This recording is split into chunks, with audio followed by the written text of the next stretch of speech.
The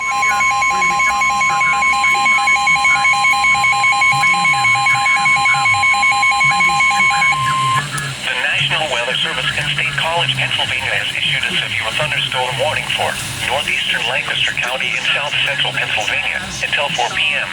At 3:27 p.m., a severe thunderstorm was located over Church-Town, moving north at 20 miles per hour. The storm has reformed several times since 3 p.m.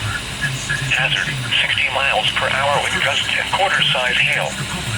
Source, radar indicated. Impact, hail damage to vehicles is expected. Expect wind damage to roofs, siding, and trees.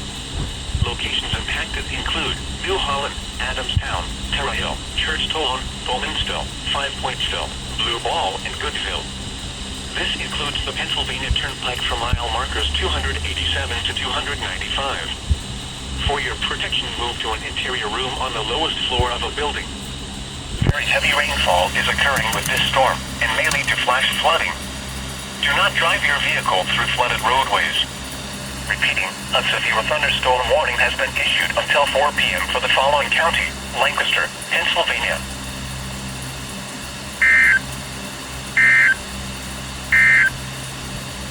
Severe thunderstorm watch number